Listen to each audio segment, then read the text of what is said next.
Okay, so we are in siman lamidchet, and we're up to seif. Seif is a very practical topic about whether an avel needs to put on tefillin. It seems like something straightforward, but it actually gets complicated because there are so many different scenarios. Even yesterday, somebody asked me about it. But let's start first of all with the Gemara. That's the source for everything. So the Gemara for this is in Moed Katan, Daf Kaf Alif.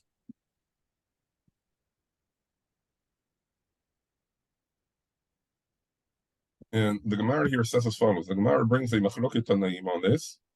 Tanu Rabbanan, avel shlosha yamim rishonim asur להניח תפילין, משלישי ואילך ושלישי בחלל מותר להניח תפילין. Okay, so according to Tanakama, the avel, it seems to say something contradictory here, because it says on the first 3 days it is asur putut on tefillin, but then it says from the third day onwards, third day including, it is permitted to put on tefillin. So Lamaisa, it comes out that according to this opinion, only 2 days it is asur to put on tefillin.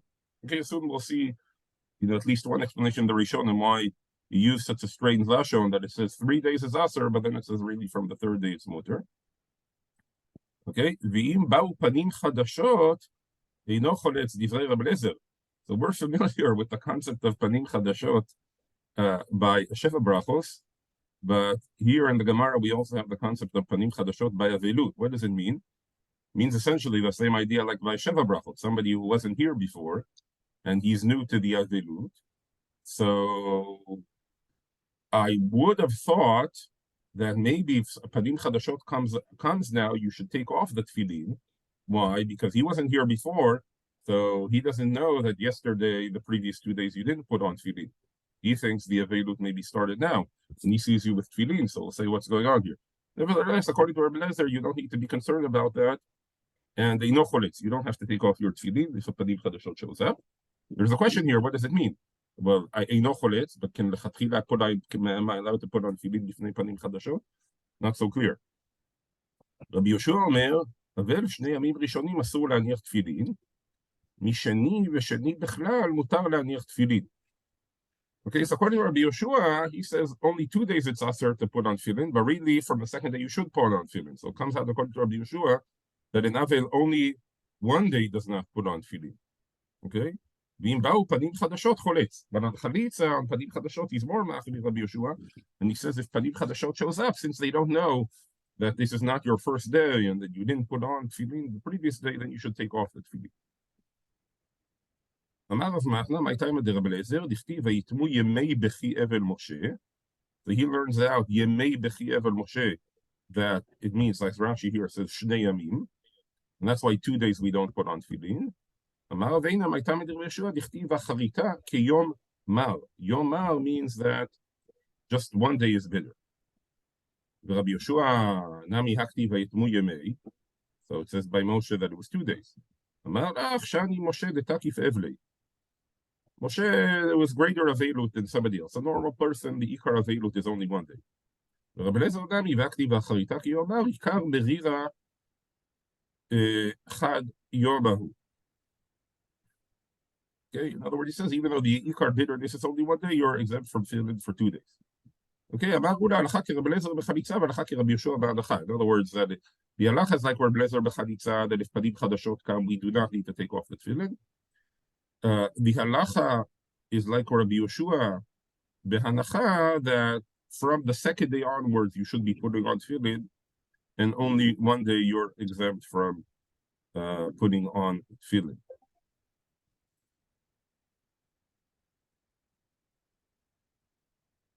Okay, let's see a few details.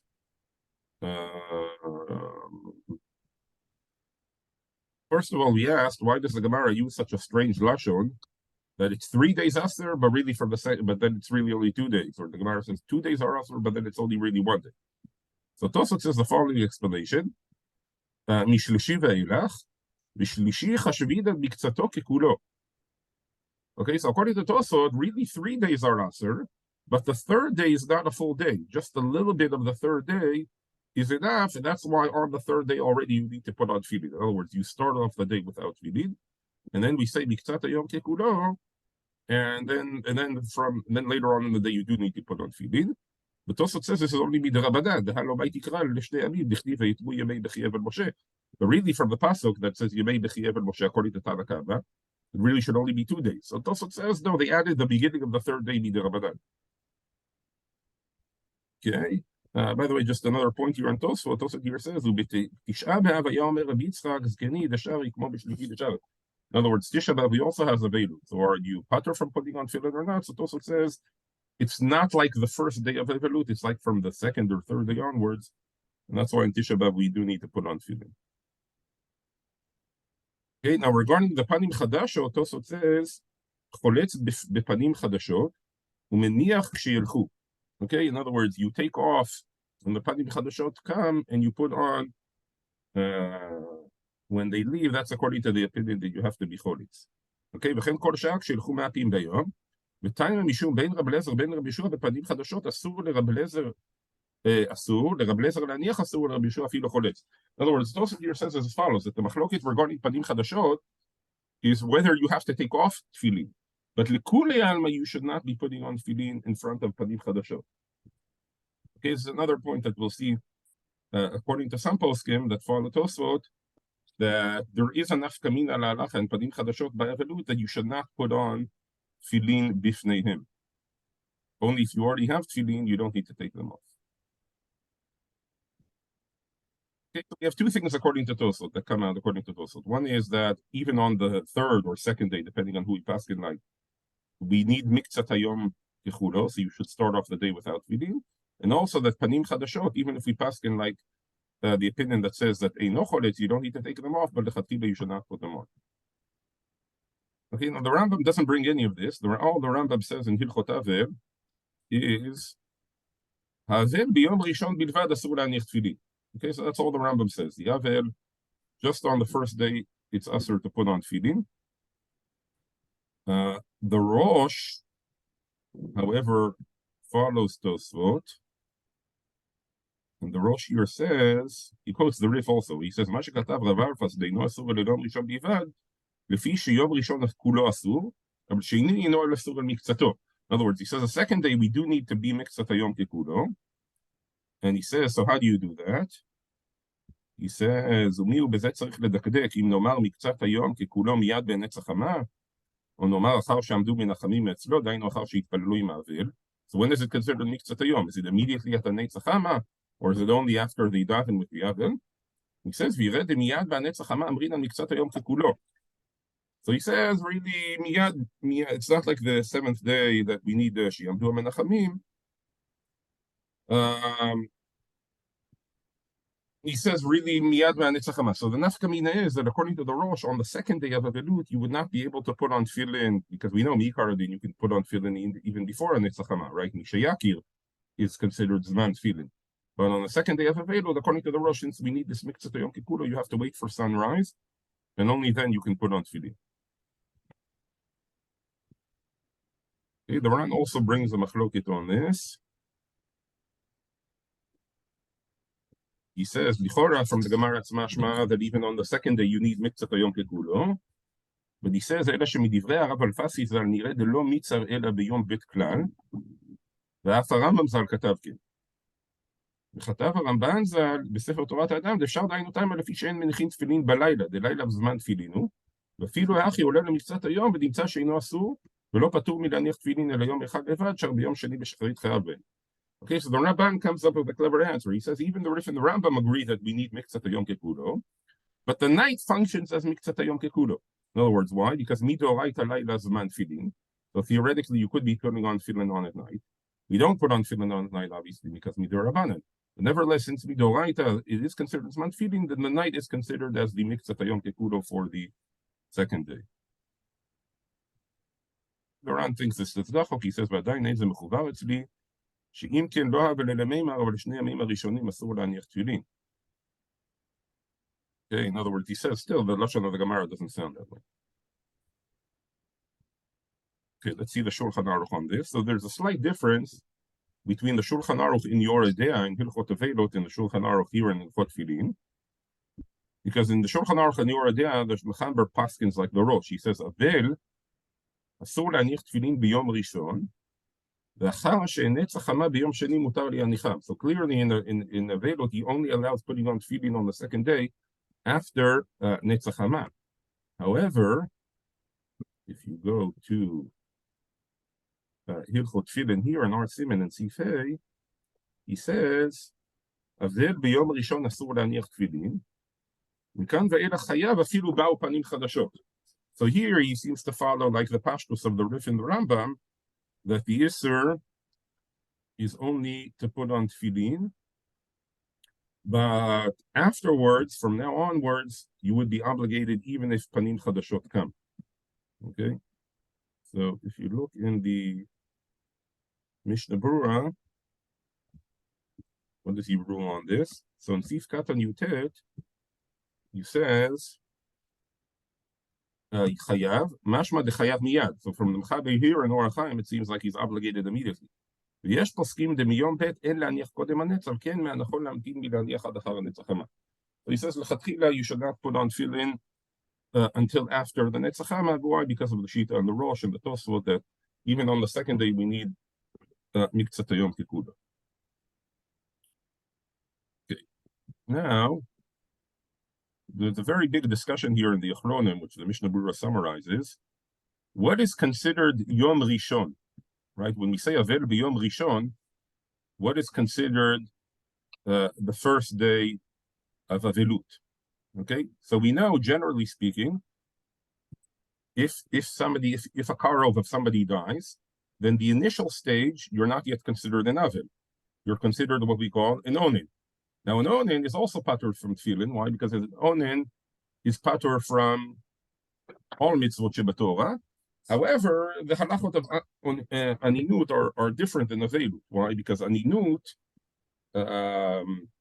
has to do with the fact that you're involved in arranging the burial of the mit. Okay, that's why sometimes there can be a period. From what I understand, this is quite common in Germany, actually, right? That it takes quite a few days, 3 to 4 days, right, between a person dies until he's buried. So it is because onen is when you're involved in it. But let's say if it's out of your hands and there's nothing you can do, you're not an onen, right? I don't know how the situation is practically, but I think you might be in and out of aninut, right? Tell me if I'm mistaken. What we do is that we really wait until everybody does all the arrangements. It means, for example, in Leipzig, they arranged in the community, everything is there. The body is taken to the cemetery for preparation, and so on and so forth.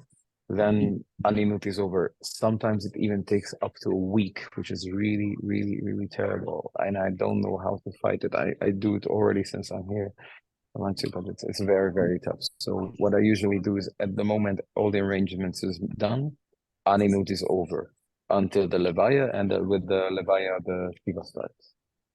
Right. Okay, so we don't have it as bad. We have it normally like 3 days. That's the maximum. Normal is 2 days, maximum 3 days. Right. Really? 2 days? Okay. 2 days. We sometimes, if it's in the morning, we might even have the next day.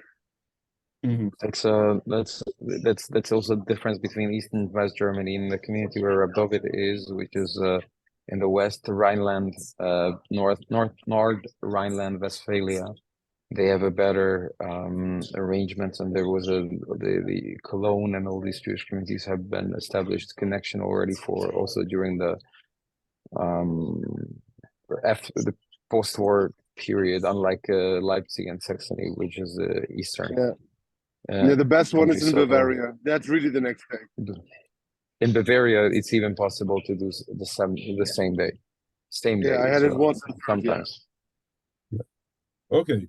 All right. So all of that is enough coming here as well. So that's the first stage. Oninut, as you said correctly, you could be in and out of oninut depending on, whether you're involved with the arrangements or not. And if you're not an onin, then you're obligated in feeding. But avelut really only starts at the burial, the kavua. Okay, although there are certain situations where avelut could start even before the burial, like we have this concept of masar lekatafim, So there could be certain scenarios. It's not so common, but there could be certain scenarios where Avilut can start even before the burial. We have certain situations where Avilut only starts later than the burial. For example, if the burial is done during Chol HaMoed, right, then the Avilut is postponed to afterwards. You could have Avilut starting later because a person didn't hear about it. And then we have the concept of Shmuah Krovan Shmuah Rechoka. So then the Avilut starts later. So the question is really, what? I'm sorry, may I ask one question? There's the Machlokes Boys concerning if you hear the news of the Tira from far away and there's no chance for you to attend the burial, what is the Minhag Eretz Yisrael? To start observing Shiva straight away or to wait until the actual burial takes place? Oh yeah, that's a complicated one. In other words, let's say this happens often because let's say the body is being sent to Israel for burial, but the person I can tell in you America.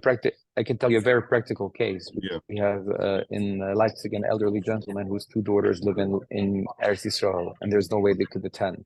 Now the burial will be 4 days later. So the question is, what is the right time for them to start observing Shiva? Okay, we dealt with this quite a bit at COVID. I just don't remember you have a case right now ongoing or? Yes, right now. I told them to visit the local Chevra Kadisha to speak to local poskim in Eretz Yisrael. I don't know what was the case, but Yeah. the person passed away last Wednesday, and tomorrow is Emiyat Hashem de Levaya, and the daughters live in Israel, and they want to do the right thing. So Okay. I don't know actually whether they started or not. Okay, I don't remember off the top of my head, but I can look it up because we definitely dealt with this issue. If I remember correctly, there was a svara to say that even though you won't be attending the Levaya, but let's say you'll be participating by Zoom or something like that, then it is considered that you wait till the Kvura. But I have to look it up just to verify. Makes a lot of That sense. is what I Makes a remember. lot of sense. I had a few cases like this where people like lived in even now, like where the have a daughter or a son or whatever lives in Russia and they can come. They don't have a visa right now, and they can get one. So that was one thing that I was told. If they via Zoom or whatever FaceTime, what's it called, then they're considered to be part of the Levaya. Right. Yeah, it's a complicated sugya. I don't remember the detail, but I'll be later. I'll try to look it up later today. Anyway, getting back to tefillin. Okay, so you have all these scenarios. Okay, the question is what happens. Okay, so let's see it in the Mishnah Berurah, and not everything there's a machloket on a lot of what the Mishnah Berurah says, but we'll just go use him, and we'll see. So he says, Perush afilu beyom shenikbar sheino yom amita. As we said, this is like standard in Germany, that even if he's buried on a day which is not the day of the death,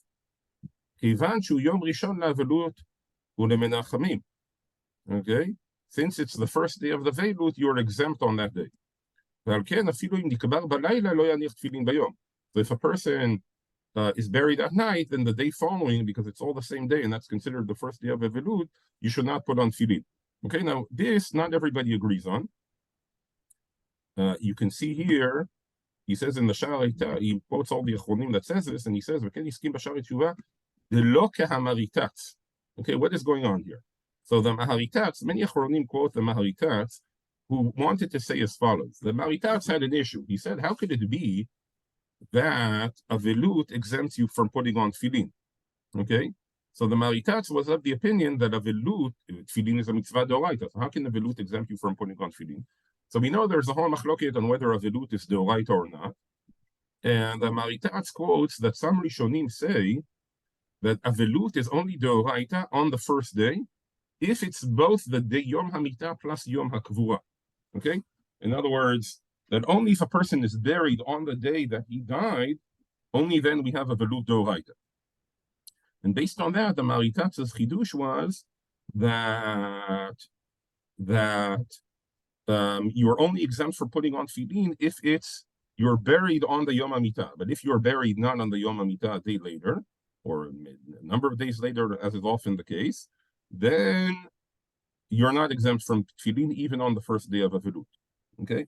Now, other Achronim rejected the Maharitats. They had several proofs against them. First of all, there are some Rishonim that hold that Avelut is entirely the Rabbanan. So you see, it's not dependent on that. Secondly, even if Tefillin is a Doraita, Chachamim have the power to say not to do a mitzvah b'sheva al ta'aseh. Thirdly, we'll see later on, the Ramban says explicitly that in the case of Shmu'a Krova, okay, where you heard about the death within the Shloshim, in which case you start a velut at the time that you heard about it, the Yom HaShmu'a, you're also exempt from putting on tefillin that day, even though it's not Yom HaMitah. Okay, so there's a whole machlokit on this. The Mishnah Berurah rules not to put on tefillin. Some achronim were choshesh for the Maharitats.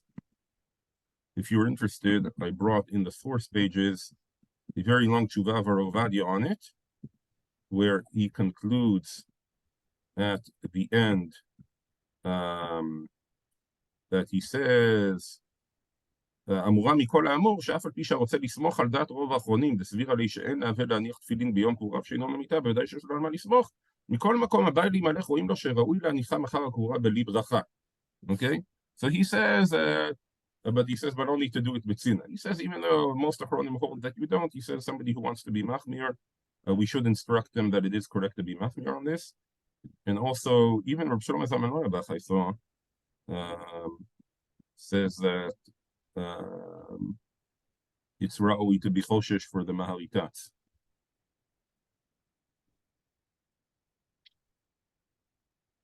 Okay? So he says you should put it on bitzina without a bracha as well. Okay, so there are some achronim, despite the ruling of the Mishnah Berurah and most achronim, that are choshesh for the Maharitats, and therefore they say you should put on the tefillin, even on the first day of the Veilut, if it's not the Yom HaMitah. Okay, now some other points here in the Mishnah Berurah. He says, אבל אם מת או נקבר בחול המועד, מניח תפילין, בין בחול המועד ובין לאחר המועד, אף על פי שהוא יום ראשון לאבלות, מכל מקום כבר ניחמו המנחמים במועד. In other words, let's say a person is buried on Chol HaMoed, so the Avelut only starts after the Regel. So he says, on that day in Chol HaMoed, you should put on the tefillin. Why? Because the Avelut hasn't started yet. And also, the whole idea of not putting on tefillin is because Acharita ki Yom Mal. It's a bitter day, and Chol HaMoed is a day of Simcha. By the way, interestingly, I brought in the source pages as well. The Reb Shlomo Zalman Auerbach has such a case of where somebody's buried on Purim, that, and if he says that you should put on tefillin, right? Because Purim is a happy day, so he says you should put on tefillin on if somebody, even if somebody's buried on Purim. He says v'chen shenikbar b'yom tov sheni. I don't know if this is so common anymore, but it used to be in the past that you can do a burial on Yom Tov Sheni. Right, there's a heter to bury people on Yom Tov Sheni. The Gemara says because they were concerned that if the bodies would be laid too long, you could have a Shabbos, a Yom Tov, and then a second day of Yom Tov. So there's a heter. I don't think it's so common anymore. But if somebody's buried on Yom Tov Sheni, then you can put on tefillin on Isru Chag because the Yom Tov Sheni is considered the first day of Shiva. And he says also in the case of Shmu'a Krova, also the day you hear, which is the day you start the Avelut, also you don't put on tefillin on that first day, but Shmu'a Rechoka, which is when you hear about the death only after the Shloshim have passed, and then you don't do a full Shiva, you only do just a Velut of just a 1 hour, just a momentary Velut, and in that case, you do put on tefillin. Would this even be true on like Shushan Purim or Purim Kal? I'm sorry? What the Rebbe just said about Kvura on Purim. Right.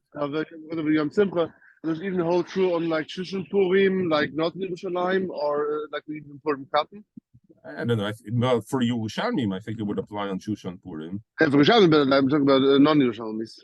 No, I think it's only I don't know. He doesn't say explicitly, but I would assume it's only on the Purim that you're nohig. Here in the, he doesn't really explain it so much. He just says since it's a day of Simcha, and we know their opinion that you're you can't do a Veilut B'Farhesi on Purim. He says also Purim or Erev Pesach Achar Chatzot. He wants to say also.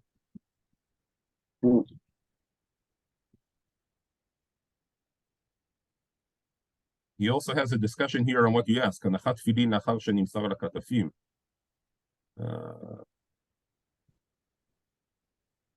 What his conclusion is, but he also had a discussion here on that as well.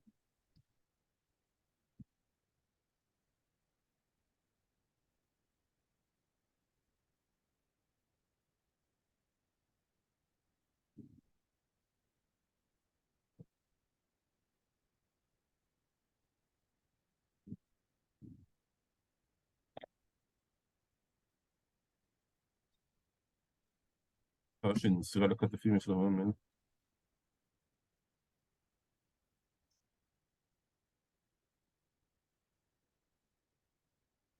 Okay, all right. Any other questions or? Okay, all right. I'll try to get back to you regarding. Thank you so much. Thank you. Okay, Thank you so much. Hatzlacha Rabbi Koto. Okay.